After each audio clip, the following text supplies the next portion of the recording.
السلام علیکم۔ آج ہم دو بہت دلچسپ سوالوں پر بات کرنے والے ہیں۔ پہلا، کیا اللہ کے سامنے کوئی کسی کی سفارش کر سکتا ہے؟ اور دوسرا، کسی کی بہت زیادہ عزت کرنے اور اس کی عبادت شروع کر دینے میں آخر کیا فرق ہے؟ تو آئیے ایک اسلامی مذہبی متن کی روشنی میں انہی دو تصورات کو سمجھنے کی کوشش کرتے ہیں، شفاعت اور غلو۔ تو آئیے اسی بنیادی سوال سے شروع کرتے ہیں۔ کیا کوئی اللہ کے حضور کسی کی وکالت کر سکتا ہے؟ اصل میں شفاعت کا پورا تصور اسی ایک سوال کے گرد گھومتا ہے۔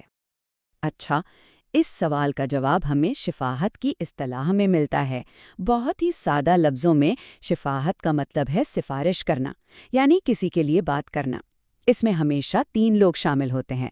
ایک وہ جو سفارش کر رہا ہے، دوسرا وہ جس کے لیے سفارش کی جا رہی ہے، اور تیسرا وہ حاکم جس سے سفارش کی جا رہی ہے۔ لیکن سوال یہ ہے کہ کیا ہر طرح کی سفارش ایک جیسی ہوتی ہے؟ اس متن کے مطابق جواب ہے بالکل نہیں، بلکہ شفاعت کو 2 بالکل الگ الگ قسموں میں تقسیم کیا گیا ہے۔ ایک تو ہے وہ سفارش جو ہم اس دنیا میں کرتے ہیں، ہے نا، جیسے کسی کی نوکری کے لیے کہہ دیا، یہ تو ہماری روزمرہ زندگی کا حصہ ہے۔ لیکن دوسری طرف ہے آخرت کی شفاعت، اور آج ہماری بات چیت کا مرکز یہی ہے۔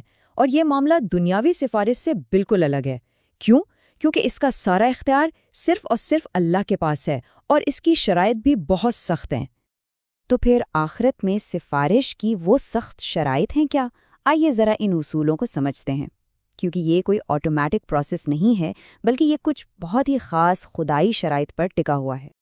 دیکھیں، آخرت میں شفاعت تبھی قبول ہوگی جب یہ تینوں شرطیں پوری ہوں۔ پہلی شرط، اللہ خود سفارش کرنے والے کو اجازت دے۔ دوسری، اللہ اس سفارش کرنے والے سے خوش ہو۔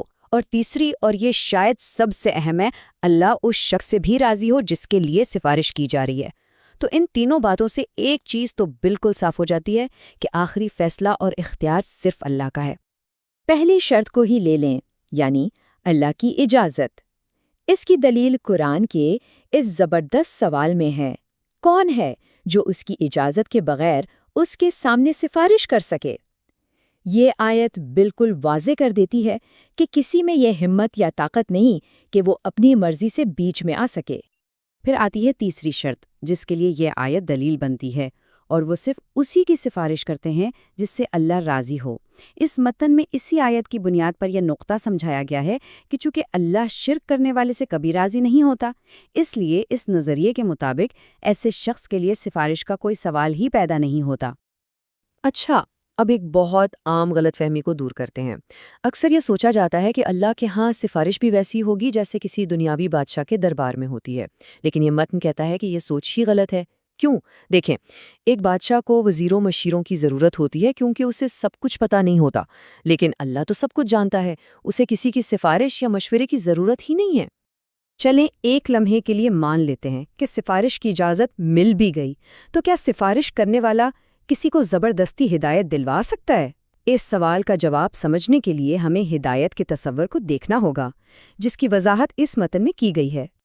اس متن کے مطابق ہدایت کی 2 قسمیں ہیں۔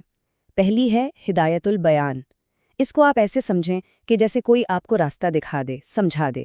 یہ کام انبیاء نے کیا، اساتذہ کرتے ہیں۔ لیکن دوسری قسم ہے ہدایت التوفیق، یعنی کسی کے دل میں بات کو اتار دینا اور اسے اس راستے پر چلا دینا۔ اور یہ طاقت، یہ اختیار صرف اور صرف اللہ کے پاس ہے۔ ان دونوں قسم کی ہدایت میں فرق کو سمجھانے کے لیے ایک بہت ہی جذباتی اور حقیقی مثال دی گئی ہے۔ یہ واقعہ ہے پیغمبر محمد صلی اللہ علیہ وسلم اور ان کے شفیق چچا ابو طالب کی زندگی کے آخری لمحات کا۔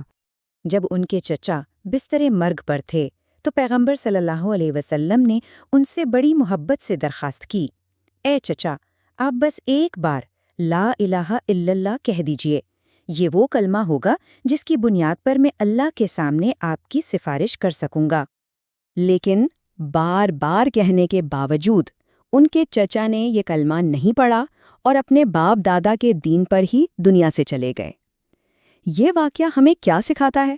یہی کہ پیغمبر صلی اللہ علیہ وآلہ وسلم بھی صرف ہدایت البیان یعنی راستہ دکھا سکتے تھے۔ دلوں میں ہدایت ڈالنا، ہدایت و توفیق دینا ان کے اختیار میں بھی نہیں تھا۔ تو اب واپس اسی سوال پر آتے ہیں، آخر شفاعت پر اتنی سخت پابندیاں کیوں ہیں؟ اس متن کے مطابق اس کی وجہ ایک بہت بڑے خطرے سے بچانا ہے، اور وہ خطرہ ہے غلو، یعنی کسی کی عزت اور تعریف میں حد سے ہی گزر جانا۔ تو یہ غلو ہے کیا؟ اس کا مطلب ہے کسی کی تعریف میں اتنا آگے نکل جانا کہ آپ جائز حدیں ہی توڑ دیں۔ اس متن میں اسے کفر و شرک کا گیٹ وے کہا گیا ہے، بلکہ یہ بھی کہا گیا ہے کہ انسانوں میں شرک کی جو شروعات ہوئی اس کی جڑ میں یہی غلو تھا۔ اچھا، یہ ہوا کیسے؟ یہ ٹائم لائن اس پورے پروسیس کو دکھاتی ہے۔ سب سے پہلے کیا ہوا؟ نوح علیہ السلام کی قوم کے 5 بہت نیک لوگ فوت ہو گئے۔ ان کے بعد آنے والوں نے سوچا کہ ان کی یاد میں مجسمے بنا لیتے ہیں۔ مقصد عبادت نہیں تھا، صرف یاد دہانی تھی۔ لیکن وقت گزرا، وہ نسل بھی چلی گئی، اور بعد میں آنے والے لوگ بھول گئے کہ یہ مجسمے کیوں بنائے گئے تھے۔ اور پھر کیا ہوا؟ انہوں نے انہی مجسموں کی پوجا شروع کر دی، اور اس طرح عزت اور تعظیم عبادت میں بدل گئی۔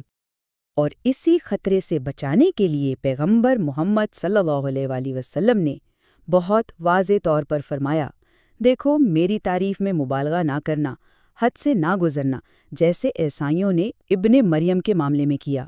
میں تو صرف اللہ کا بندہ ہوں، تو مجھے اللہ کا بندہ اور اس کا رسول ہی کہنا۔ اب ہم اس بحث کے ایک بہت ہی حساس پہلو کی طرف آتے ہیں، اور وہ ہے نیک لوگوں کی قبروں کی تعظیم کا معاملہ۔ یہ وہ جگہ ہے جہاں اکثر عزت اور عبادت کے بیچ کی لائن بہت دھندلی ہو جاتی ہے۔